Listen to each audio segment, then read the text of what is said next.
Bonsoir à toutes et à tous. Nous consacrerons la dernière partie de cette émission à vos questions SMS, Internet et réseaux sociaux. D'une certaine façon, c'est l'exact contraire du sarkozysme. La méthode Hollande, où commission et débat d'experts se prononcent, même si l'on connaît leurs conclusions depuis plus de 30 ans, comme pour la question des retraites. Indemnité chômage, allongement de la durée de cotisation pour les retraites, procréation médicalement assistée. La méthode a fonctionné pour le marché du travail, mais peut-on en faire une façon de gouverner un pays? Nous avons donc intitulé cette émission « Concertation, consultation, jusqu'où ?» Et voici les invités qui ont accepté de participer à ce C'est dans l'air en direct. Claude Veil est directeur de la rédaction du Nouvel Observateur. Votre prochain grand dossier à paraître jeudi est consacré aux meilleures destinations pour étudier et travailler à l'étranger. Yves Tréhard est lui directeur adjoint et éditorialiste de la rédaction du Figaro. À la une de votre quotidien aujourd'hui, cette question: et si Hollande remaniait le gouvernement? Bernard Vivier, lui, directeur de l'Institut supérieur du travail. Vous êtes économiste et historien de formation et professeur à la faculté libre d'économie et de droit de Paris. Enfin, Michel Godet est économiste,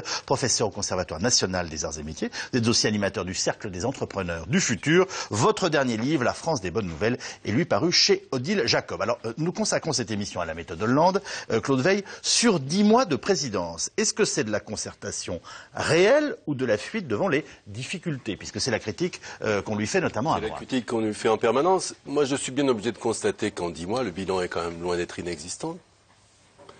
Il a fait passer 2 réformes, dont une qui est actuellement en discussion à l'Assemblée nationale, de ces réformes qu'on dit infaisables, l'une mettant d'accord 3 syndicats nationaux et le MEDEF sur la modernisation du Code du travail, pour faire court, genre d'entreprise dans lequel on disait qu'un gouvernement qui entrait vivant en sortait mort. Et deuxièmement, il a fait passer ce pacte de compétitivité, largement inspiré du rapport gallois, justement, oui, concertation, qui correspond à une politique, une prise de conscience de la perte de compétitivité du secteur marchand en France, de l'érosion des marges nettes des entreprises, etc., qui font que la dégradation de la situation économique du secteur marchand est une des principales causes du chômage. Pour la gauche, c'était une révolution quasi copernicienne. C'est passé. Ajoutons d'autres réformes sociétales ou autres, etc. Je trouve qu'en 10 mois, le bilan n'est pas nul, et on voit bien que quand même, comme ce personnage de bande dessinée de mon enfance qui s'appelait Prudence Petit Pas, le président avance doucement, mais il sait quand même assez bien dans quelle direction il bouge ses pions. C'était pas le sens de ma question. Ma question, c'était: est-ce qu'à chaque fois qu'on consulte, surtout sur des dossiers, je pense précisément aux retraites, on ne repousse pas la prise de décision? Parce que c'est ça le procès qui est fait à François Hollande. Alors, ou la critique, si on estime qu'elle est fondée, voire légitime. Sur la situation des retraites, en effet, il y a une littérature qui remplirait ce studio. On connaît exactement l'équation démographique dans laquelle la France est emprisonnée.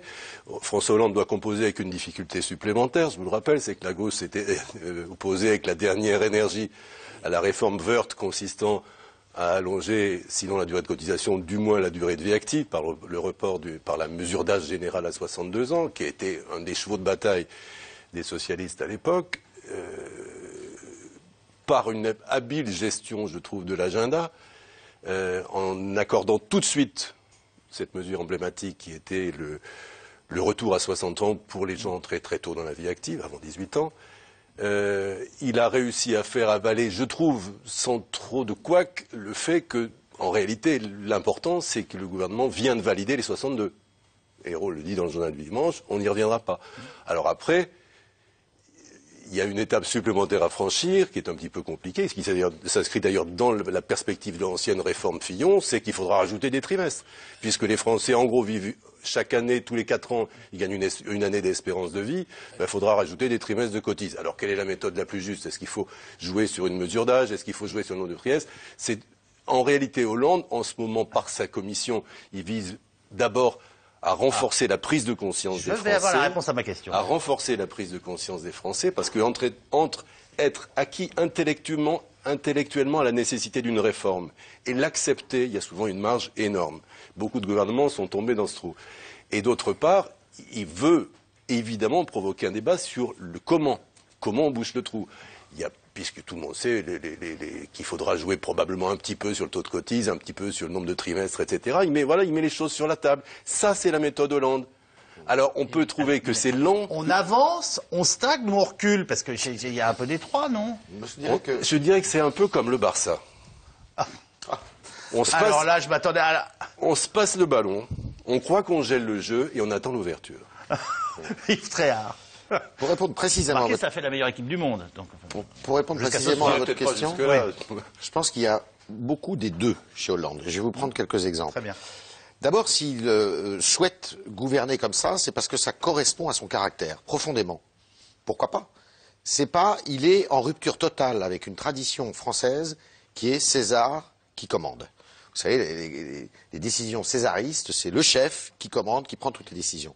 Hollande, il n'est pas tout à fait, et c'est en cela d'ailleurs qu'il est un social-démocrate dans son état d'esprit. Il ne faut pas oublier qu'il a cette culture-là, des réseaux de l'or, je ne vais pas faire un cours d'histoire, mais enfin, c'est toute l'école. On cherche à expliquer le tout, donc c'est bien. Toute l'école de l'or, d'un homme qui est à ses côtés à l'Élysée, qui s'appelle Bernard Poignant, qui est le maire de Quimper.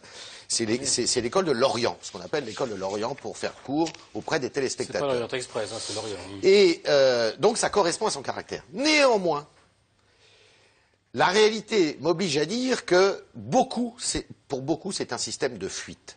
Et je vais venir en contradiction de Claude, de ce qu'il vient de dire sur le pacte de compétitivité qui a été commandé donc à un grand industriel. Ce pacte de compétitivité, qui est un pacte que n'aurait pas renié Nicolas Sarkozy, est en complète contradiction avec le programme électoral de François Hollande 6 mois avant. C'est-à-dire que c'est un pacte qui prône une économie de l'offre, alors qu'il n'a cessé d'être dans une économie de la demande pendant sa campagne électorale. C'est un pacte qui est très peu socialiste, qui est un pacte de droite, gentiment de droite, qui demande beaucoup de choses d'ailleurs que le Parti socialiste a du mal à concevoir, notamment la réouverture du dossier des gaz de schiste, des choses comme ça. Deuxième exemple, c'est l'histoire de la PMA, de la procréation médicalement assistée. Ce n'est pas dans la loi, c'est d'accord. Ce n'est pas dans le projet de loi, c'est d'accord. Mais il y a une poussée très forte d'une partie de la majorité pour dire il faut la faire. Il est mal à l'aise, François Hollande, avec ça. Très mal à l'aise. C'est pas son socialisme, ça. C'est un socialisme sociétal qui maîtrise pas. Ce sera, je le précise, l'objet du troisième reportage. Alors, je vais vite. Oui. Pour se débarrasser de ces choses-là, il demande l'avis du Comité national d'éthique, dont il sait très bien qu'il dira non. Bien. Alors, avant de vous donner la parole, je vais diffuser notre premier reportage et j'élargis vos réactions aux uns et aux autres. On va prendre un certain nombre de dossiers en cours, bien entendu évoqués par le président de la République dans son intervention télévisée de jeudi dernier. La réforme des retraites, comme celle des allocations au chômage, vont donc être confiées aux partenaires sociaux. C'est donc ce qu'il a annoncé jeudi dernier. Sur la délicate question de la PMA qui vient d'être évoquée par Yves Tréhard, le chef de l'État dit attendre l'avis du Comité national consultatif d'éthique. Trois exemples de la méthode de concertation de la présidence Hollande. Retour en tout cas sur les explications du chef de l'État. Qu'est-ce que j'ai décidé avec le Parlement? C'est qu'il n'y avait dans le texte que le mariage pour tous et l'adoption dans certaines conditions. C'est tout. Et je le redis ici, la PMA, la procréation médicale assistée, pour des couples d'ailleurs qui ne sont pas nécessairement homosexuels, ça, ce n'est pas dans le texte, c'est renvoyé au Comité national d'éthique qui va donner un avis à la fin de l'année, et donc cette question-là n'est pas intégrée dans le texte. S'il dit non, le comité d'éthique, vous ne ferez pas la PMA. Je respecterai ce que dira le Comité national d'éthique. S'il dit oui, vous la ferez. Je verrai son avis, je ne veux pas préjuger. Les retraites, est-ce qu'il y aura un allongement de la durée de cotisation ou est-ce qu'il y aura une désindexation des pensions? Comme on vit plus longtemps, l'espérance de vie s'allonge. Très bien. Il va falloir avoir des durées de cotisation plus longues. Ça sera l'objet de la négociation avec les partenaires sociaux. Les partenaires sociaux ont été très responsables, puisqu'il y a eu un accord sur les retraites complémentaires. Et franchement, avec des mesures très courageuses, parce que douloureuses. Il peut servir d'exemple? Parce que, justement, il a été fait sur un certain nombre de critères qui concernaient les retraites complémentaires. Il faudra faire différemment pour le régime de base. Mais sur le principe de la désindexation, c'est-à-dire de la diminution des pensions? Pas pour les petites retraites, c'est impossible. Mais pour les autres, ça n'est pas exclu. Pas pour les retraites de base. Donc c'est impossible que nous soyons dans une remise en cause de ce qui est le droit fondamental pour les retraités d'avoir le maintien de leur pension. Est-ce que l'indemnisation du chômage sera réformée? Vous savez ce qu'on dit, la France est très généreuse, notamment pour les plus hauts revenus et notamment pour la durée d'indemnisation. Ça, c'est une négociation entre partenaires sociaux. Vous savez que c'est l'UNEDIC qui en a la responsabilité. Donc maintenant, c'est Pôle emploi, mais c'est l'UNEDIC partenaires sociaux. Et donc, il y aura cette négociation. Qu'est-ce que je veux ? Ça peut être un frein à l'emploi pour vous, ce qu'est-ce que régime je veux, d'aujourd'hui moi, comme réforme, si j'avais un conseil donné aux partenaires sociaux, c'est qu'il faut que le système d'indemnisation encourage le retour vers l'emploi. Et que même on puisse avoir des systèmes d'indemnisation qui se cumulent davantage qu'aujourd'hui avec la reprise d'un emploi à temps partiel. En parlant toujours de concertation, Hollande cache-t-il son incapacité à prendre des décisions dont il craint les effets? C'est notre première question de téléspectateur. Qu'en pensez-vous, Michel Godet? Pour l'instant, on est sur la méthode. Après, on rentre dans les dossiers. Bien sûr. Écoutez, sur la méthode, moi, je constate qu'il s'attaque aux maillons faibles. Aux maillons faibles dans les rapports de force. Il s'est attaqué d'abord aux riches. Comme ils ne sont pas nombreux, ça ne fait pas de bruit, même s'ils s'en vont ou qu'ils restent, peu importe. Ça fait du bruit dans les médias. Mais globalement, ce n'est pas une masse électorale significative. Il n'y a pas beaucoup de riches, on peut le regretter d'ailleurs. Et puis maintenant, il s'est attaqué aussi, il a désindexé les pensions. C'est-à-dire qu'en fait, il s'attaque aux retraités, à tous ceux qui, d'une certaine manière, ont mal voté aussi. Ça tombe bien, du point de vue de la logique de gauche. Parce qu'on déclare, on ne l'a pas dit. Je crois que quand on dit qu'on désindexe les pensions, ça veut dire qu'on va baisser de 2% par an le pouvoir d'achat des retraités, sans augmenter, sans regarder que par ailleurs, toutes les charges augmentent, l'électricité, etc. Moi, c'est un truc dont on peut débattre. Et quand on interroge les jeunes, d'ailleurs, ils sont pas choqués par cela, parce qu'ils disent que c'est ceux qui ont fait la dette qui, finalement, doivent un peu contribuer à la rembourser. Donc, c'est un autre sujet. Mais donc, il s'attaque aux maillons faibles, là, il s'attaque aux familles, maintenant. Les familles.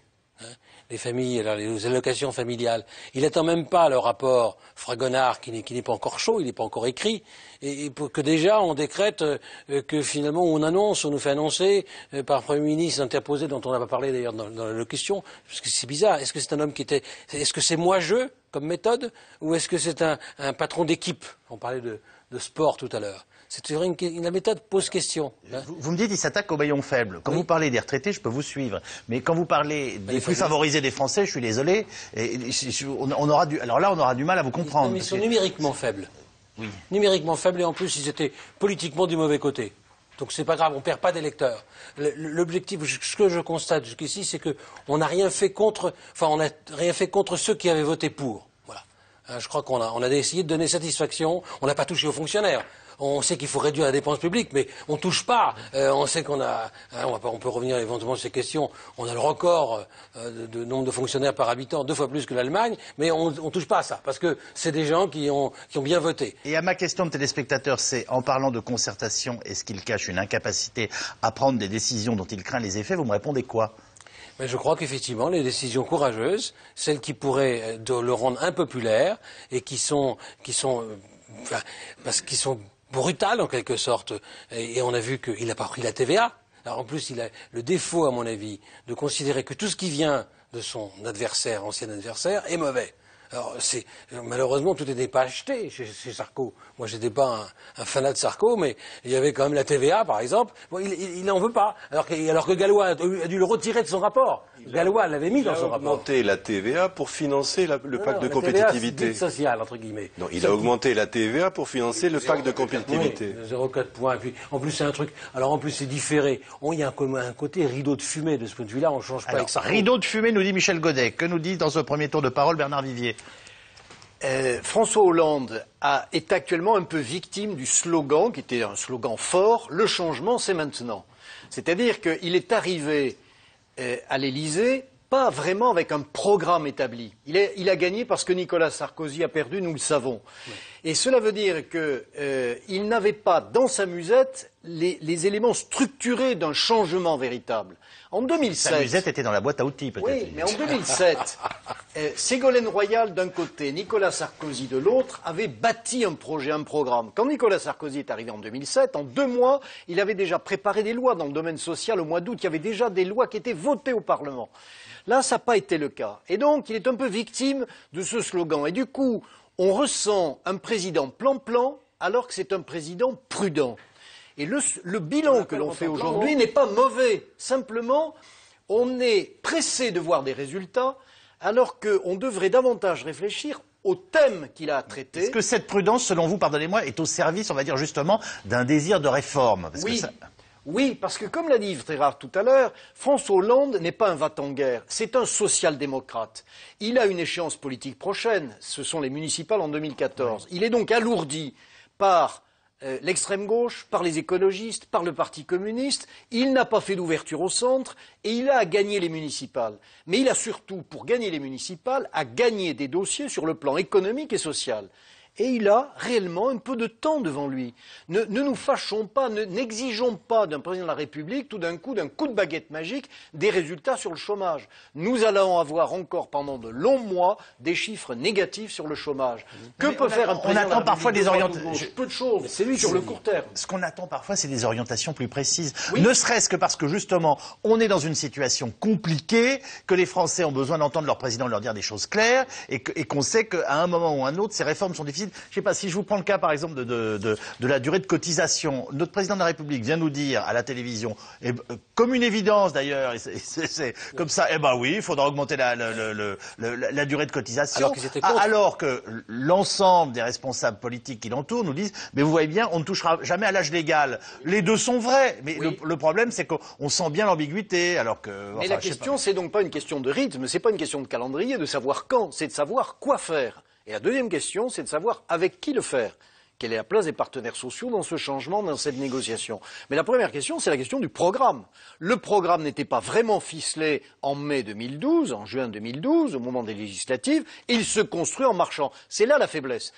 À son avantage, c'est qu'il est en train d'adopter une politique économique et sociale qui nous met bien de plein pied avec les autres pays européens. Et ça, c'est important. La solidarité européenne joue à fond. Claude Veil et ensuite Michel Godet.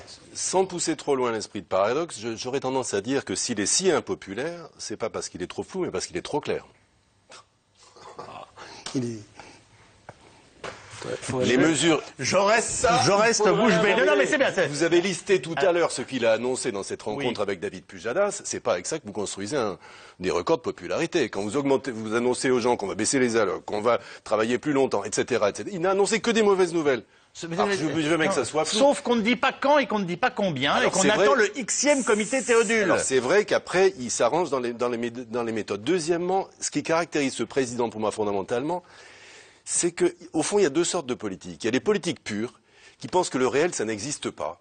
Ils sont dans la déclamation, la rhétorique, je vais, l'énoncé performatif, comme disait les linguistes, un certain président dont la mémoire est restée vive aux Français, et qui souvent était obligé de capituler en race campagne parce que la parole ne suffit pas à changer le réel.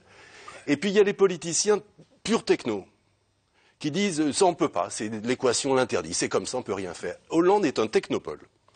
C'est assez original, c'est-à-dire que lui gère avec des prudences extrêmes toujours à la fois la contrainte du réel et les réalités politiques compliquées d'une majorité indocile, d'un groupe socialiste qui n'a pas envie, d'une gauche de la gauche qui le flingue tous les matins, d'une droite qui n'en veut pas, de Français qui... Et la troisième idée, ça me paraît très très important pour comprendre ce qui se passe.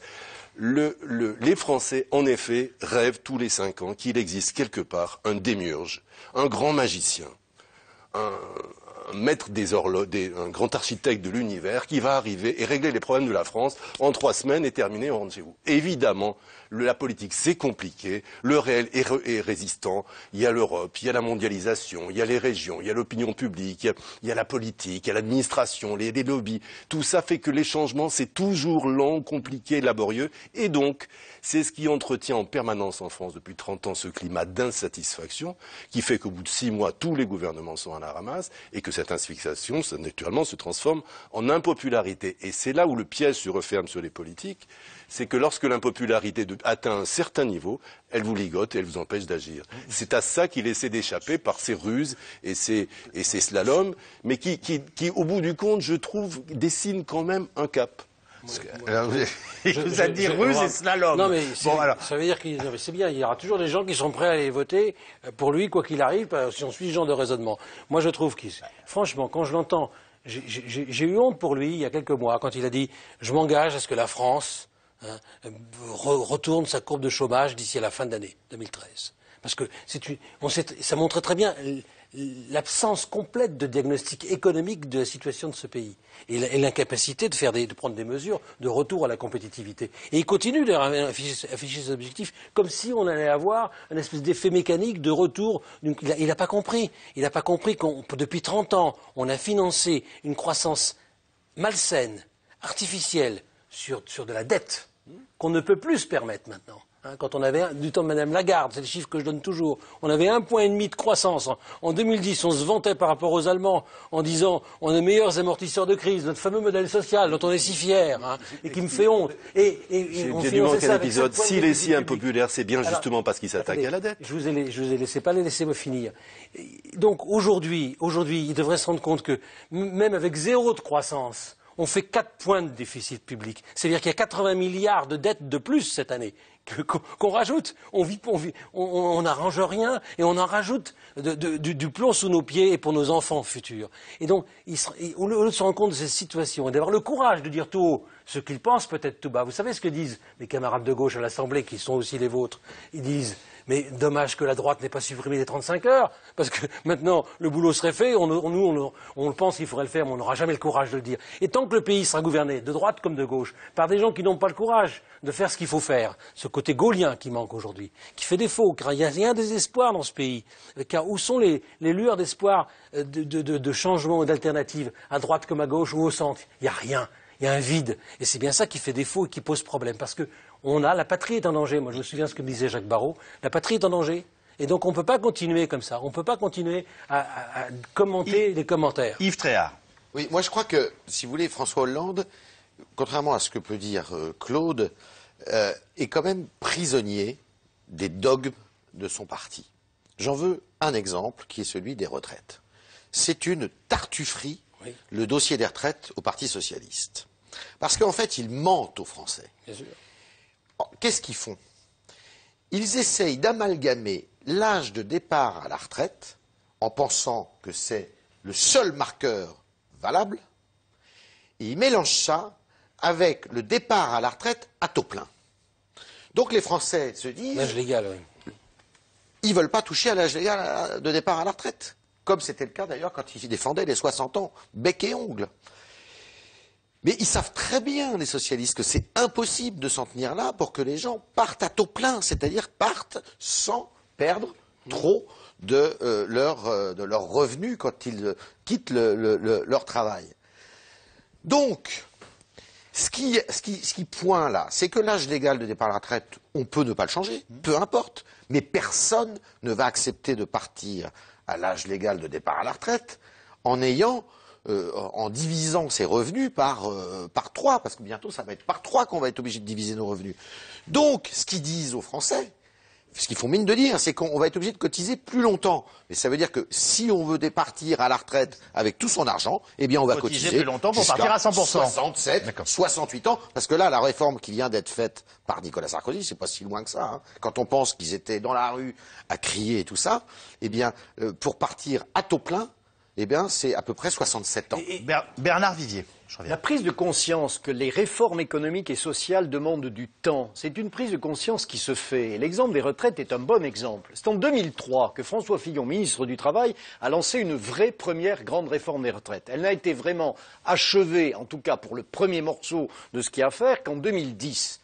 Eh bien, nous avons vu en 2008, 2009, 2010, au prix de nombreuses manifestations, une opinion publique qui a commencé sur ces dossiers des retraites à se dire ça y est. La rigueur, c'est pour nous, en France, aujourd'hui. Un mot interdit. Un ministre de l'économie et des finances, Mme Lagarde, n'avait pas le droit de prononcer le mot de rigueur. Elle se faisait taper sur les doigts par ses collègues du gouvernement ou par l'Élysée. Ça y est, maintenant, c'est ce que nous vivons, c'est-à-dire nous prenons conscience de la dureté, de la gravité, de la profondeur des réformes. Et François Hollande, finalement, paye sur le plan électoral, popularité, le contre-coup de cette prise de conscience. La réforme économique, elle est longue, le temps politique, il est court, et évidemment, la sanction électorale, elle est là en ce moment, en tout cas pour l'instant, dans les sondages. Mais le président de la République lance des réformes, c'est vrai, c'est incertain, c'est plan-plan, et pas prudent, mais en même temps, nous sommes dans la roue des autres pays européens, et c'est ce qui est important. Si je vous dis que la méthode, elle est forcément bousculée par l'agenda de la crise économique, du dérapage du déficit budgétaire, enfin, C'est pour ça que c'est intéressant de rebondir sur l'idée de dogme. Moi, vous le savez bien, Yves, on a suffisamment discuté. Moi, j'en ai aucun dogme. J'étais pour la TVA sociale. Je constate que Hollande, après avoir supprimé la TVA à Sarkozy, l'a rétabli pour financer le pacte de compétitivité. Exactement. Et en ce qui concerne l'âge des retraites, il a aussi beaucoup bougé. Alors, c'est vrai qu'il y a une hypocrisie. Je vous le concède facilement. C'est-à-dire que là aussi, on est dans les dogmes. La droite est pour les mesures d'âge, la gauche pour le nombre de trimestres de cotise. Évidemment, ça se rejoint quelque part avant la ligne d'horizon. Et je pense même, je vais aller dans votre sens, je pense même que jouer uniquement sur le nombre de trimestres est d'une certaine façon, et pour beaucoup de Français, plus inique qu'une mesure d'âge générale. Donc là, je me fais carrément des amis à gauche. Pourquoi? Parce que imaginez qu'on va faire demain des carrières de 42, 43 ans linéaires continues, ça c'est une vision qui n'existe que dans la fonction publique. Tous nos enfants vont avoir des carrières avec des accidents, des interruptions. Il y a des femmes, des hommes qui s'arrêtent pour faire autre chose, qui reprennent. Donc des carrières linéaires de 43 ans, ça n'existe pas. Et je pense que, et d'ailleurs avec 41 ans et demi, on est pratiquement déjà recordman d'Europe du nombre d'années de cotise, alors qu'à 62 ans, on est recordman d'Europe de la jeunesse au moment du départ à la retraite. Donc je pense qu'une mesure d'âge, personnellement, serait plutôt plus juste pour les générations à venir, plus dur pour les générations en place, nous, et plus juste pour les générations à venir. Mais c'est comme ça, il y a des dogmes, ça en fait partie. Alors les partenaires sociaux, eux, vont être à nouveau mis à contribution, vous l'avez compris, notamment pour les allocations, les indemnités chômage et pour la réforme des retraites. La méthode a d'ores et déjà fait ses preuves, puisque vous le savez, on débat depuis aujourd'hui du fameux projet de réforme du marché du travail dont nous vous avons parlé il y a quelques instants, débat à l'Assemblée nationale. Mais attention, Laurence Parisot ou François Chérec, entre autres, ne sont plus là et un profond renouvellement est en cours chez les partenaires sociaux. Lise Barcellini. À l'Assemblée nationale, la séance est ouverte. Le débat pourrait être animé. C'est aujourd'hui que débute l'examen du projet de loi sur la sécurisation de l'emploi. Face aux critiques d'une partie de la gauche, le ministre monte au front. Une loi qui s'inspire d'un accord entre partenaires sociaux, c'est une loi plus forte encore. Quand on a participé à l'élaboration d'une loi par un accord entre partenaires sociaux, alors on est immédiatement partie prenante de l'application de la loi. Une loi issue d'une concertation entre partenaires sociaux, une petite consécration pour la méthode Hollande. Le 11 janvier dernier, en effet, au siège du MEDEF, un accord est trouvé entre le patronat et 3 syndicats. À la clé, une réforme du marché du travail, mais pas seulement. C'est vrai que c'est une petite révolution dans une France qui n'est pas tellement que cela habituée à faire des réformes sans confrontation. Et pour cela, le gouvernement et le patronat peuvent compter sur 3 syndicats réformistes. La CFDT, mais aussi le syndicat chrétien CFTC et l'organisation catégorielle CFE-CGC. Il y a quelques semaines, ces syndicats effectuer ensemble le service après-vente de l'accord sur l'emploi. En France, il y a 2 syndicalismes. Il y a le syndicalisme de négociation et il y a le syndicalisme d'opposition. Pour certaines organisations syndicales, les droits nouveaux sont acquis par la lutte. Et quand c'est pas acquis par la lutte, c'est suspect. Non, c'est pas suspect. On peut aussi acquérir des choses par le dialogue social. On ne peut pas se contenter de contester, de s'opposer. Il faut concrètement, chaque jour, sur le terrain, dans nos territoires, dans les entreprises, au niveau des branches et au niveau interprofessionnel, rechercher et trouver les solutions pour relancer la croissance et améliorer la situation de l'emploi. Le dialogue social, érigé en modèle. Lors des dernières élections professionnelles, ces 3 syndicats réformistes ont recueilli ensemble un peu plus de 51% des suffrages. Ils sont donc majoritaires. Non, non, non à l'accord MEDEF-DT. Pourtant, c'est la CGT qui reste le premier syndicat français. Et si elle accepte de dialoguer, elle n'hésite pas à descendre dans la rue pour faire entendre sa voix. Depuis quelques semaines, exit Bernard Thibault, voilà Thierry Lepan. La Confédération des travailleurs change de visage, pas de discours. les salariés sont aujourd'hui en passe d'être déçus. Ils ont mis beaucoup d'espoir dans le changement, ils ont voté pour le changement de manière massive, et les réponses qui sont portées par le gouvernement ne sont pas de nature à les rassurer. J'entends même dans mon organisation des camarades qui pensent, et je pense qu'ils ont raison, que le gouvernement est plus attentif à ce que peut dire Laurence Parisot, le MEDEF, que ce que peut dire les syndicats de salariés. À la CFDT aussi, changement de tête. Chérec passe le relais à Berger, un changement dans la continuité. Ni soutien d'un gouvernement, ni opposant politique, mais contre-pouvoir social, autonome et exigeant. Du changement aussi à la tête du MEDEF, et là c'est l'incertitude. Jeudi dernier, le Conseil exécutif a voté contre la réforme des statuts. Impossible pour Laurence Parisot de briguer un nouveau mandat. Une Laurence Parisot dont le Premier ministre estimait qu'elle avait joué le jeu de la négociation. C'est pas non plus la fin du monde, c'est juste qu'on va maintenant avoir une période électorale avec des candidats qui vont présenter leurs projets et un nouveau président ou une présidente à partir de juillet. Alors qui pour succéder à la patronne des patrons et quelle posture adopter face au gouvernement et aux syndicats? Dialogue ou affrontement? Il faut ni un homme de combat, ni un homme de conciliation. On n'est plus dans la période de guerre idéologique des années 90 où effectivement il peut y avoir un affrontement entre le patronat, le gouvernement, parfois les syndicats. On est dans une situation très très grave, on est dans une crise vraiment de mutation profonde. Donc il ne doit pas y avoir de parti pris idéologique. On doit défendre et soutenir le gouvernement quand il prend des bonnes mesures, le CICE par exemple, et le combattre quand il prend des mesures démagogiques et absurdes comme la taxe à 75%. C'est le nouveau patron du MEDEF qui se retrouvera dans quelques semaines autour de la table pour plancher avec les syndicats sur 3 dossiers sensibles, la formation professionnelle, la réforme de l'assurance chômage et surtout le casse-tête des retraites. On va revenir sur l'ensemble de ces personnages qui rentrent, qui sortent dans la pièce du théâtre, si je puis dire, du partenariat social, mais qui est nécessaire dans la vie d'un grand pays démocratique. On a une question intéressante parce qu'elle nous oblige à élargir un petit peu les questions qu'on se pose ce soir, et c'est la suivante. Je croyais que nos parlementaires faisaient la loi. À quoi bon les conserver s'ils ne décident plus de rien ? Le sous-entendu de cette question est une critique pour dire c'est bien gentil la concertation, mais il y a un moment, voilà, le président préside, le Premier ministre dirige le gouvernement et les parlementaires doivent nous amener la loi. Est-ce que vous trouvez qu'il y a un problème là aussi qui relève de la méthode? Michel Godet. D'autant que les parlementaires sont quand même dans l'ensemble représentatifs de leurs électeurs, alors que les syndicats, qui sont les trois, qui sont parmi un certain nombre d'autres qui ne sont pas là, la CGT le plus important ne jouant pas le jeu, il y en a 3 réformistes, comme on vient de dire, et les syndicats ne représentent au mieux au total que 10% de l'ensemble des travailleurs. Donc il y a un problème qui reste posé, de la représentativité des syndicats, 10 représentatifs. Donc je pense que cette question est tout à fait légitime de la part des auditeurs. Qu'il faut les deux, sans doute, mais qu'on doit laisser à l'Assemblée faire son travail, quel que soit l'accord entre les partenaires sociaux. Là, on est quand même, avec ce débat qui a ouvert aujourd'hui à l'Assemblée, on est quand même dans une situation très particulière, puisque, en gros, on a un engagement gouvernemental qui a obtenu la signature de Madame Parisot, qui, elle, leur dit depuis le départ, attention, si vous me changez mon texte, moi, je suis plus de la partie. Donc ça veut dire qu'on est en train de débattre de quelque chose qu'on ne peut pas changer. Ce qui n'est pas très brillant pour rétablir l'autorité du Parlement, si je puis me permettre. Les députés, les sénateurs ont l'autorité pour gérer le pays. Ce sont les représentants politiques du pays. Mais les représentants de la vie économique et sociale ont leur légitimité. Ils ont même un conseil pour eux, le Conseil économique, social et environnemental. Et surtout, ils ont le champ de la négociation.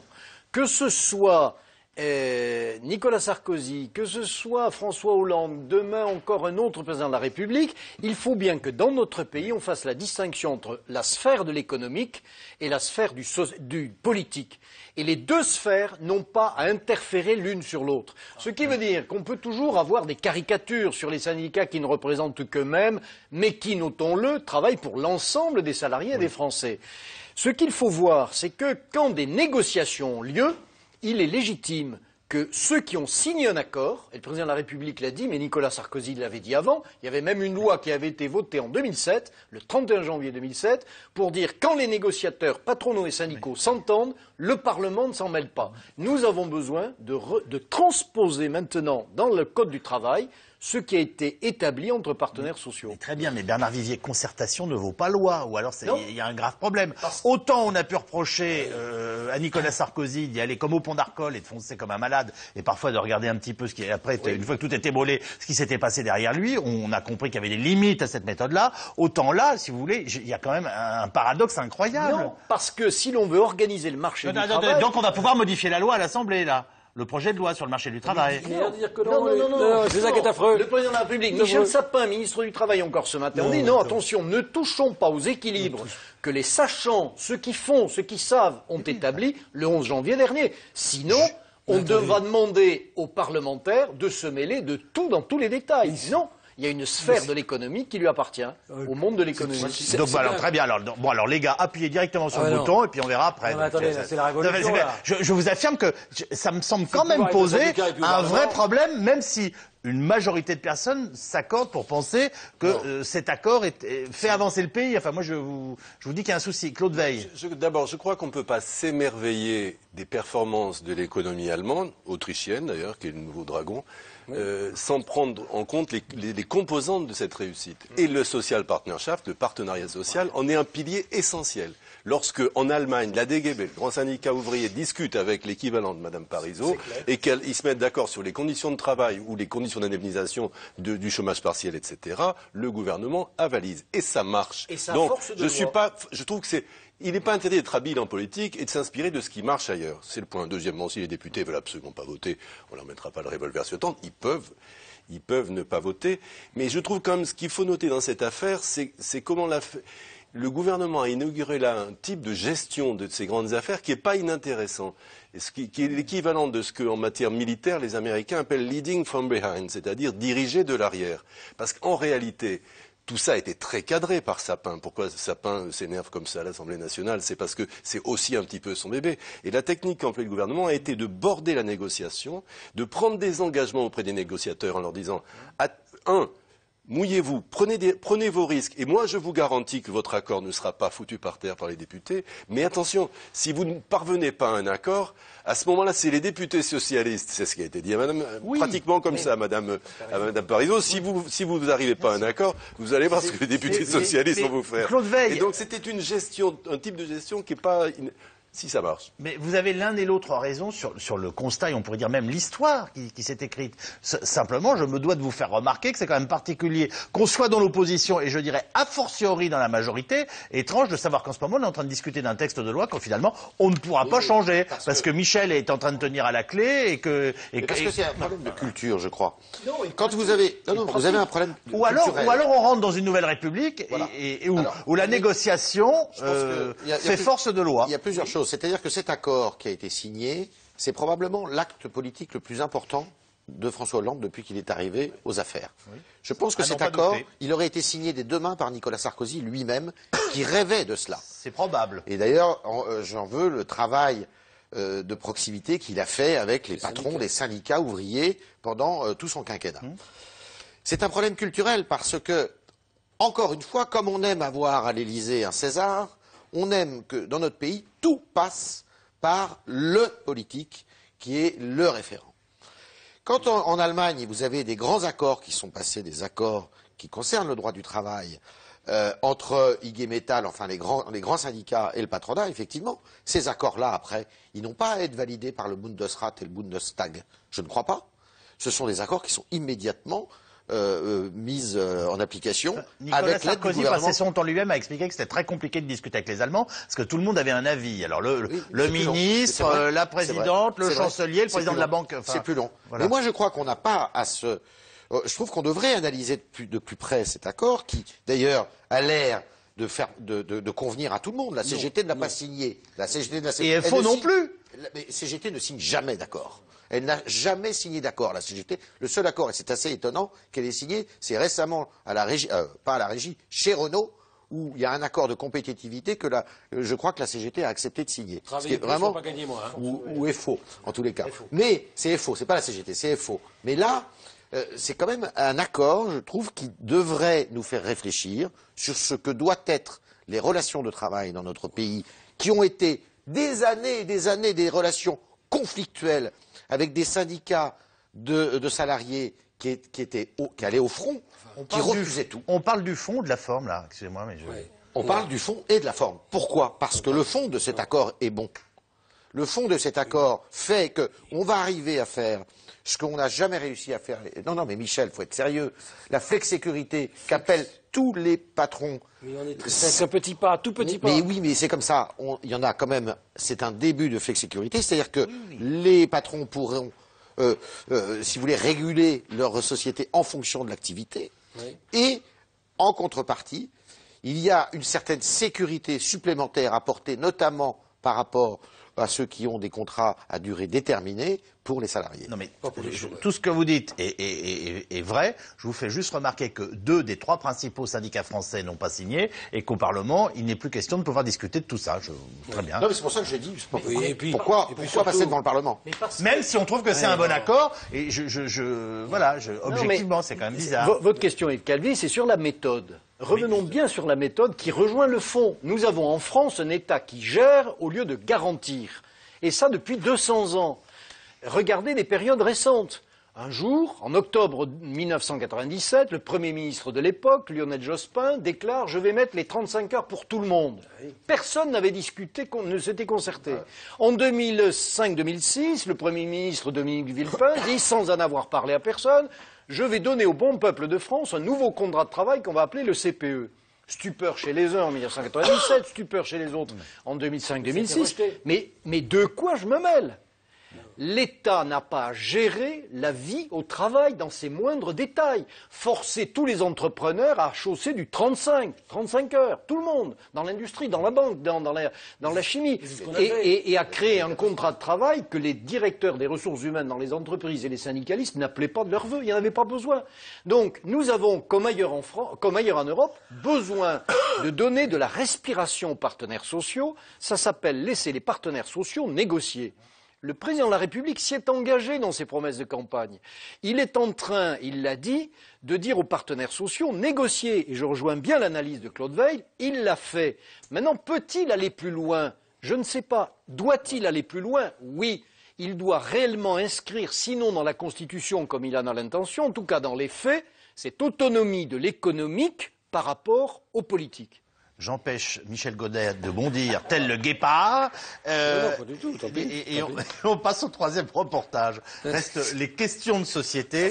On attend donc, vous l'avez compris, l'avis du Comité consultatif national d'éthique sur la procréation médicalement assistée, la fameuse PMA. Son président, Jean-Claude Amessen, rappelle que ces avis sont d'abord consultatifs, c'est le mot important dans le comité d'éthique, et qu'ils n'engagent en rien nos responsables politiques. Le comité fut mis en place, je vous le rappelle aussi, par François Mitterrand, dès 1983, après la naissance d'Amandine, le premier bébé éprouvette français. Laurence Aïda Diop et Frédéric Poussin. À chaque fois qu'ils se réunissent, c'est pour décider ce qui est bien ou mal, dire ce qui est moral ou non. 30 ans que le Comité consultatif national d'éthique planche sur les grandes questions de notre société. La naissance du premier bébé éprouvette français dans ce journal, tout sur Amandine et sur la position réservée de l'Église. Tout commence le 24 février 1982. La France est bouleversée par les images d'Amandine. Le premier bébé éprouvette est né et avec lui toute une série de questions éthiques qui vont déchirer la société française. Pour y répondre, François Mitterrand crée le Comité consultatif national d'éthique, une première en Europe. Installation ce matin par François Mitterrand du Comité national d'éthique pour les sciences de la vie et de la santé. Ils sont 36, des médecins, des chercheurs, des juristes, des enseignants, des représentants des grandes familles spirituelles et philosophiques de notre pays, à former ce comité présidé par le professeur Jean Bernard. Les nouveaux pouvoirs de la médecine imposent de nouveaux devoirs. Les termes sont indissociables. Une réflexion, la réflexion, doit être aussi proche que possible de la découverte scientifique, ne pas arriver trop tard. En clair, les sages ont pour mission de donner un avis sur les problèmes moraux, que cela concerne la santé, la biologie ou la médecine. Un des dossiers phares du comité, la fin de vie. 1987, le premier service de soins palliatifs voit le jour. 2000, Vincent Humbert, jeune tétraplégique de 22 ans, demande le droit de mourir. Le comité se réunit et plaide le concept d'exception d'euthanasie. C'est sans effet immédiat et pourtant, 5 ans plus tard, l'État donne le droit aux médecins de refuser un acharnement thérapeutique. C'est la loi Leonetti. La question n'est pas est-ce que ce que le comité pense, voire recommande quand il le fait, va se traduire dans la loi, c'est est-ce que le comité a suffisamment éclairé les enjeux, a suffisamment permis à la société de réfléchir et a suffisamment permis à la société de disposer de tous les éléments de réflexion qui lui permettent de décider. Je crois que la mission, encore une fois, du comité n'est pas du tout, nous sommes consultatifs, c'est pas du tout de se substituer, encore une fois, aux législateurs ou au pouvoir public, c'est de permettre à l'ensemble de la société de réfléchir au mieux. En 30 ans, le comité a rendu près de 119 avis. Aujourd'hui, il s'accroche plus que jamais à ce rôle exclusivement consultatif. En effet, il doit trancher une question controversée, la procréation médicalement assistée. Son avis est attendu non seulement par le gouvernement, mais aussi par les opposants. On est contre la PMA et éventuellement la GPA et tout ce qu'on en prépare éventuellement derrière. Et voilà, c'est vraiment un problème grave de société. Ce que je crains, c'est que les enfants qui sont issus de GPA ou de PMA n'aient pas la chance de savoir qui sont leurs pères et leurs mères. Réponse du Comité national d'éthique en octobre 2013. C'est intéressant parce que j'ai quand même l'impression que Jean-Claude Amezen, avec beaucoup de délicatesse, nous explique que c'est pas à lui de prendre la décision, que le président de la République vient d'essayer de lui refiler sur la PMA, non? En plus, je ne sais pas très bien comment il faut interpréter la petite phrase de François Hollande que vous avez repassée tout à l'heure. Je respecterai ce que dira le Comité national d'éthique. Le mot respecter est ambigu parce qu'on peut respecter un avis et faire le contraire. Donc, est-ce qu'il veut absolument dire je suivrai est-ce qu'il voulait dire je suivrai l'avis du parce que lorsqu'ensuite c'est comme ça que nous l'avons tous compris, sauf vous apparemment. Je sais non parce qu'après il a un peu esquivé lorsque Pujadas suite. Donc s'il dit oui vous le ferez, là il dit je sais pas, on verra. Donc je pense que pour le moment, alors là pour le coup ça me paraît clairement un sujet sur lequel pour le moment François Hollande ne veut pas se lier par des promesses. Ça me paraît tout à fait clair. Non, il est assez mal à l'aise avec ce sujet. Il faut reprendre quand même le sujet depuis le début. C'est un marqueur de gauche, le mariage pour les homosexuels et l'adoption pour les homosexuels, que la gauche... On parle de la procréation médicalement assistée qui concerne des couples de façon beaucoup plus large. Hein. Bien sûr, c'est un effet, bien sûr. C'est un effet du mariage, si vous voulez, pour les couples homosexuels. Et après que le président ait dit que la GPA, il n'en était pas question. Voilà. Parce que là-dessus, il est très clair. Là, on arrive aux mères porteuses. Parce que, c'était passé comme une lettre à la poste pendant la campagne électorale. Il avait dit ça, l'électorat de gauche était content. Et puis, quand c'est arrivé, quand on est arrivé dans le concret, dans le dur, que ça a été porté par des associations familiales qui étaient plutôt contre le mariage homosexuel, là, on a commencé à entendre la revendication des couples de lesbiennes notamment, puisque il s'agit surtout de couples homosexuels féminins, qui veulent avoir accès à la procréation médicalement assistée. Et alors là, c'est là où ça a déclenché, je dirais, une vague dans le pays, où même des gens qui étaient plutôt favorables au mariage homosexuel, d'ailleurs, confèrent les sondages, qui sont encore majoritairement, même très peu, mais majoritairement pour le mariage, ils sont franchement contre, justement, l'adoption. Pour ces raisons-là. Parce que, pour eux, ça résonne manipulation génétique. Pour la procréation médicalement assistée, tout comme pour la GPA, qui s'adresserait davantage, pour le coup, à des couples homosexuels masculins. En plus, il y a un problème avec la PMA aujourd'hui. Parce que la PMA, c'est une disposition qui est accessible aux couples hétérosexuels aujourd'hui, mais seulement à des conditions très restrictives. Ce sont des conditions médicales, en gros, quand madame ou monsieur ne peuvent pas avoir d'enfants, enfin, il y a tout un dossier. Tandis que là, c'est enregistré comme on se sert de la science pour une espèce de confort, finalement, alors que la nature fait que quand on est du même sexe, on ne peut pas avoir d'enfants. C'est important parce que c'est ce qui a été découvert à mesure que la discussion avançait. On s'est rendu compte que si on accordait aux femmes lesbiennes le droit de faire un enfant par procréation assistée, on ne pouvait pas le dénier aux couples hétérosexuels et à ce moment-là, on entrait dans la PMA dite de convenance ou pour les femmes célibataires, car en Espagne, où la PMA est autorisée, actuellement, de mémoire, à peu près 60% des PMA sont faites par des femmes seules, pas du tout par des couples de lesbiennes ni des couples hétérosexuels, mais par des femmes seules qui ont envie d'avoir un bébé. Un téléspectateur nous dit, concernant le rythme scolaire, qui a été consulté, apparemment, ni les enseignants, ni les parents d'élèves, ce qui est une façon d'élargir. Alors là, c'est le plus beau raté du gouvernement. Parce que, sincèrement, d'abord, il y a une erreur du ministre de l'Éducation nationale, très vite, qui a annoncé cette réforme avant même la tenue du premier Conseil des ministres. Rendez-vous compte. Et la deuxième chose, c'est qu'il y avait une vague dans le pays, et même chez les enseignants, qui était plutôt favorable à cela, et ça a été mené, mais comme un manche, si vous me permettez l'expression, ce qui fait qu'on arrive là quasiment à une rupture entre le ministre et les syndicats d'enseignants. Là, il n'y a pas de, alors là, il n'y a pas de concertation. Il y a un gouvernement, normalement. Tantôt trop vite, tantôt trop lent. Ce que je comprends pas, c'est quand il y a ce genre de raté, il y a un gouvernement, il y a un chef de gouvernement. Il devrait intervenir. On n'entend pas là-dessus. Oh, pas vraiment. On a l'impression qu'on continue à laisser Payon faire n'importe quoi en la matière. Et le résultat est là, c'est que je crois qu'il y a moins du quart des élèves qui l'an prochain sont concernés par ça. Donc c'est pas vraiment un sujet. Sur les couples homosexuels, moi je trouve que personne n'a relevé que c'est le mariage pour tous sauf à l'Élysée. Moi je suis un peu choqué. Et personne n'a relevé. Non mais. Ben oui. Mais vous faites du second degré, là. Non, pas du second degré. Ah bon. Si, vous faites du second degré, là, pas vous faites rire vous-même. Ce que je veux dire, quand on représente la France à l'étranger, c'est pas indécent d'être marié et femme. Puisque le mariage est à la mode, à la gauche, profitons-en. Donc je trouve que c'est pas. Voilà, je suis surpris, moi, en tant que citoyen, qu'on fasse tant de cinéma. Je remarque aussi. Attendez, on ne peut avoir que des présidents mariés. Non, bon, écoutez, tout à l'heure. Je ne prends pas une seule seconde que vous croyez ce que vous nous racontez. Quand on a installé le comité national d'éthique, ça a été fait quand même par un président polygame. Donc on est quand même dans une république curieuse. Hein. Oui, il y a des choses qui sont quand même données par l'histoire et qui doivent nous interpeller. Donc moi je crois qu'il faut un petit peu aujourd'hui se poser la question, combien de couples aujourd'hui homosexuels avec enfants? Parce qu'on a fait beaucoup de cinéma là-dessus. Hein, il y en a 10 000. 10 000. Alors c'est bien d'avoir fait tout ce cinéma, de continuer à le faire, ce ramdam qu'on fait, mais il faut ramener les choses à leur juste proportion.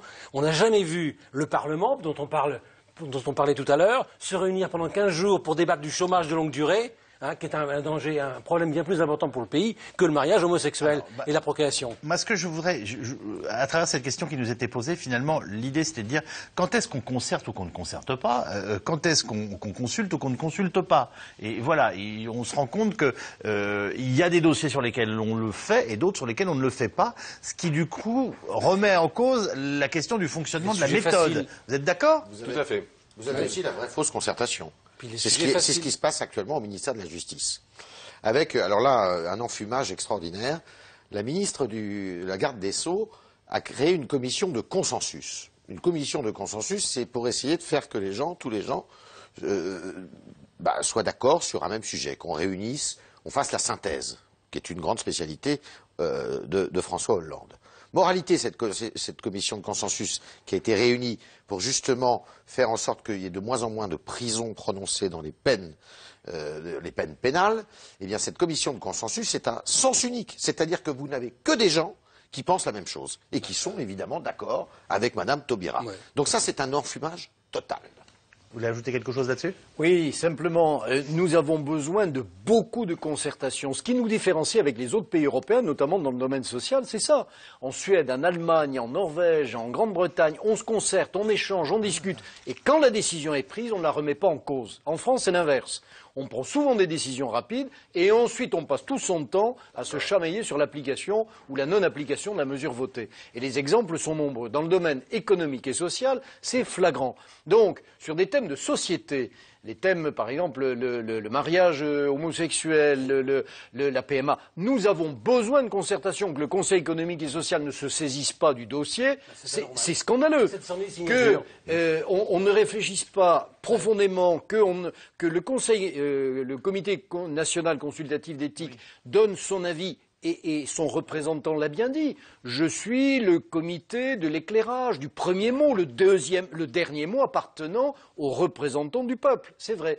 Mais nous avons besoin, et là nous avons sur ce plan-là, c'est vrai, c'est très clivant, droite-gauche, et encore, ça l'est moins maintenant, nettement moins maintenant, mais nous manquons de prudence et de temps. Donc ne reprochons pas à un président de la République d'être trop prudent dans un moment, sur certains dossiers, et d'être trop impatient en ce moment. En ce moment, il est trop impatient sur le thème du mariage. C'est ma dernière question. Est-ce qu'il a choisi sa méthode, le président Hollande? Parce que c'est peut-être ça qui est intéressant.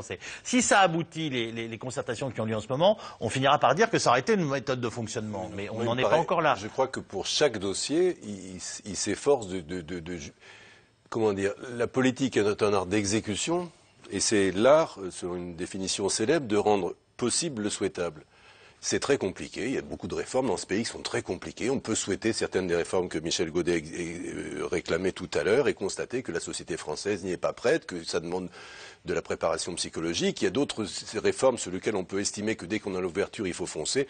Concernant le mariage pour tous, il est tout à fait évident que François Hollande, précisément parce qu'il avait peu de satisfaction à donner aux gens qui l'ont élu, voulait un marqueur de gauche et que ça a joué cette fonction. C'est l'évidence. Et on passe aux questions SMS. Dans une démocratie qui doit avoir le dernier mot, les élus de la République ou les syndicats représentant 5% des salariés? Alors tout à l'heure vous avez dit 10, généralement vous dites 8, mais bon, la question est pour Bernard Vivier. Bien évidemment, telle qu'elle est posée la question. Vos contradictions. Mais non, telle qu'elle est posée, bien évidemment. Le peuple étant souverain, c'est le représentant du peuple, le député et le sénateur qui décident. Mais le député et le sénateur doivent-ils décider de toute la vie des hommes et des femmes dans la société? Non, sinon nous serions dans une société totalitaire, en tout cas despotique. Non, bien sûr, il y a le contrat collectif doit avoir force de loi. C'est ce qu'il nous faut installer dans notre pays. Ce qui est assez paradoxal dans la question, c'est que régulièrement dans les sondages, encore l'autre jour, 75% des gens disaient qu'ils n'avaient pas confiance dans les politiques pour régler les problèmes de la France. Et d'ailleurs, quand on demande à qui faites-vous le plus confiance pour régler les problèmes de la France, les syndicalistes, de mémoire, viennent plutôt avant les politiques. À force de compromis sur le compromis, toute mesure devient inefficace, avec un effet ridicule. C'est la question qui consiste à dire, alors une fois qu'on a bien débattu, on prend une décision, ah non, on va redébattre en quelque sorte. Ouais. Vous voyez ça? Mais évidemment. Mais vous savez, il y a les politiques qui sont ce qu'ils sont, mais il y a aussi le peuple français qui est largement schizophrène. C'est-à-dire qu'il veut une chose et son contraire. Il est tout à fait dual, ce peuple-là. C'est-à-dire que tout le monde est conscient, par exemple, pour ce qui est des retraites, qu'il faut réformer nos retraites et qu'il va falloir travailler beaucoup plus longtemps, mais si vous faites la réforme de façon brutale et immédiate, eh bien vous mettez beaucoup de Français dans la rue. C'est pareil, l'exemple typique, c'est l'histoire des 4 jours et demi à l'école, où la plupart des experts vous disent c'est plutôt mieux, les gens de droite comme de gauche, les élus vous disent que c'est plutôt mieux, mais alors le problème c'est que ça coûte beaucoup plus cher, donc ça devient déjà beaucoup moins bien, alors qu'ils vous disent que une semaine avant, ils vous ont dit que le plus important c'était quand même l'avenir des enfants et le bien-être des enfants, la semaine d'après, ben non mais ça coûte cher, donc c'est déjà beaucoup moins bien. Vous voyez, on est quand même pétri de contradictions qui font que c'est pas simple. À quoi sert la concertation si le gouvernement n'entend même pas le peuple dans la rue? Alors là, je pense que cette question est relative au mariage pour tous. Ça, il est un peu entendu. À mon avis, ça a un peu refroidi les ardeurs sur la PMA, quand même. Je pense que la PMA, elle n'aura évidemment pas lieu. Les manifestations qui ont eu lieu, il y en aura encore une bientôt, je crois. Eh bien, il est clair que tous les problèmes relatifs à l'adoption vont être abandonnés et qu'on va en rester là. Oui. Vous savez, il y a un président de la République, c'est François Mitterrand, qui, devant la rue, a mis fin à un projet qui était pourtant un marqueur de gauche, qui concernait l'école. Et en 1983-84, il a dit, bien, je suis un président socialiste, mais je suis le président des Français, je fais attention aux millions de Français qui s'expriment. Nous sommes aujourd'hui, avec François Hollande, un peu dans cette configuration, pas loin. Sauf qu'il a figé pour 20 ans, même depuis, il a figé complètement le marché éducatif entre le privé et le public. Puisque la victoire qu'a obtenue l'enseignement public à l'époque, c'est d'obtenir qu'il représentait 20% du marché. Les enseignants du public, du privé étaient fonctionnalisés en quelque sorte, mais ils acceptaient de ne plus augmenter leur part de marché relative. Ce qui n'était pas une véritable victoire. Car ce qui est important pour l'éducation, c'est qu'il puisse y avoir concurrence entre l'enseignement public ou l'enseignement privé. Comme en Bretagne ou dans les Pays de Loire, c'est là que les résultats sont le meilleur, parce que comme dans le sport, il y a l'émulation par la concurrence. On le sait. Pour parler de notre schizophrénie, nous le sommes tous, il y avait ce sondage l'autre jour d'Ipsos qui a été beaucoup commenté, où à peu près de mémoire 2 tiers des Français souhaitaient un gouvernement fort, autoritaire, le gouvernement de la main de fer, comme on dit en Russie. Mais ils ne le supporteraient pas 8 jours. Qui disent la vérité. Alors, pensez-vous que le Front de gauche va réussir à faire capoter ces accords sur la sécurisation de l'emploi? Non, parce que de toute manière, le président de la République et le Premier ministre, je pense, ont une large majorité. Le point d'incertitude, c'est sur ce qu'on appelle la gauche du Parti socialiste. Oui, c'est ça, la question, ça serait, puisqu'il y a une majorité absolue pour les socialistes à l'Assemblée, est-ce que... Il y a des chances d'ailleurs pour qu'il y ait des députés de droite et des sénateurs de droite. Ça se passera moins bien au Sénat que ça va se passer à l'Assemblée nationale d'ailleurs. Il y a des gens à droite qui vont voter pour. Il y a des gens à droite qui vont voter pour. Il y en a plein qui sont pour. Mais bien sûr, c'est ce que je vous disais tout à l'heure, c'est un accord qui a quand même fait l'unanimité, enfin pas l'unanimité, mais consensus. Si cet accord est si bon, pourquoi ne pas l'appliquer maintenant dans la fonction publique? Ah, ça c'est une bonne question. Il va falloir un jour, mais le premier président qui s'attaque à ce sujet, qui fait qu'on marche sur 2 jambes qui n'ont pas le même rythme, c'est-à-dire la fonction publique et le secteur privé, le président qui fait ça, on l'a vu à l'occasion des retraites, eh bien ça va être compliqué. Ça ne sera pas François Hollande. Vous voulez dire qu'il ne sera plus président la fois d'après? Je ne sais pas, mais ça ne sera pas François Hollande. Yves Calvi, pour répondre à cette question, on devrait un peu plus, en termes de pédagogie, expliquer ce qui se passe à l'étranger. Si on expliquait les réformes qu'avait fait la Suède sur les retraites, sur le statut de la fonction publique, ou en Suède, je signale que tous nos ministres y vont en ce moment. Ils vont en Suède, ils vont au Danemark, ils vont recevoir une commission canadienne. Il y a plus de fonction publique en Suède. Au nom de l'égalité de traitement des citoyens, tout le monde a le même statut à durée indéterminée. Et tant mieux, parce qu'à ce moment-là, on traite tout le monde de la même manière. Mais évidemment, il n'y a plus qu'un seul. Il n'y a pas 2 catégories de Français. C'est un problème sur lequel le gouvernement va se heurter dans la réforme des retraites. À mon avis, plus on va demander de sacrifices aux Français en matière de retraite, plus les inégalités entre corporations, statuts particuliers, etc. vont devenir difficiles à supporter. On est d'accord.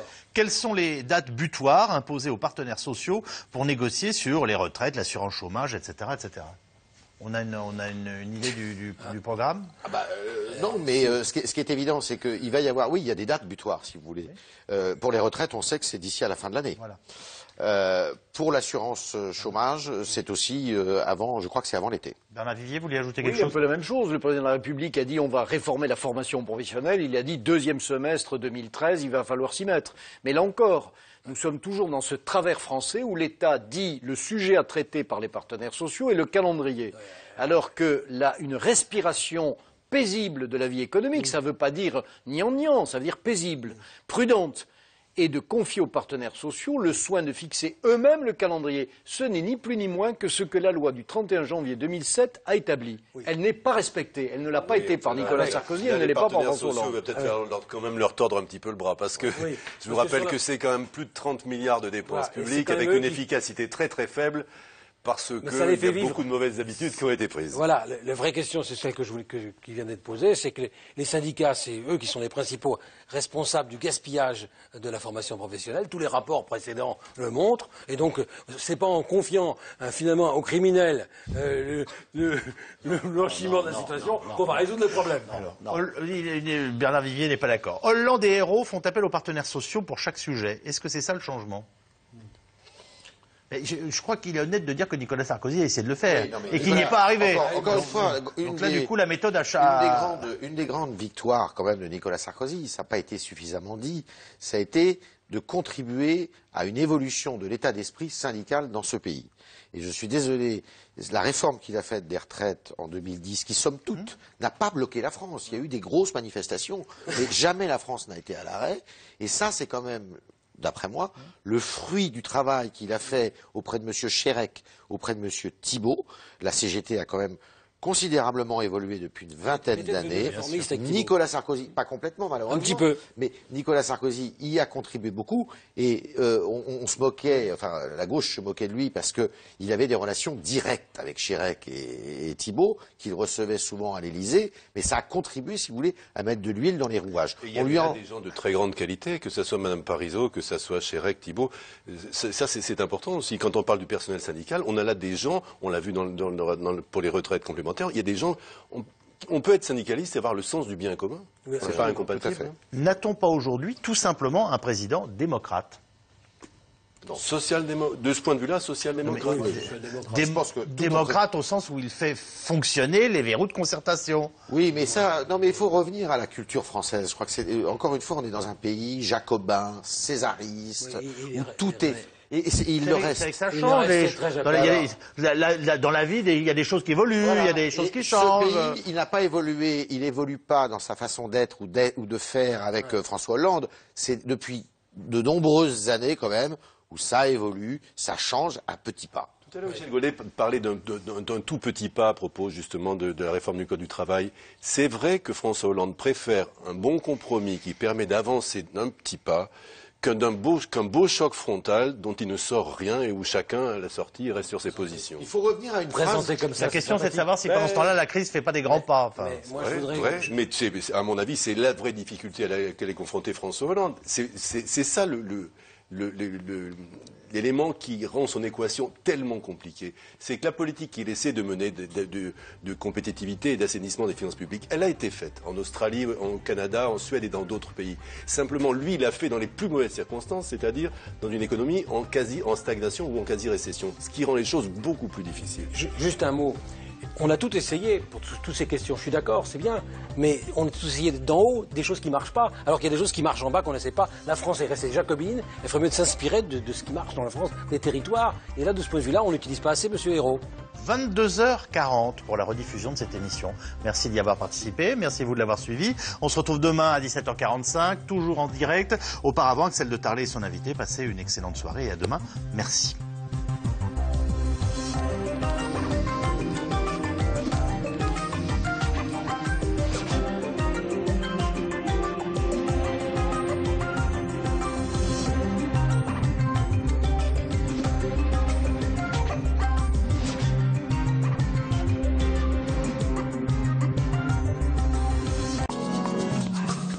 Pour toutes vos questions sur l'actu, c'est dans l'air sur France5.fr.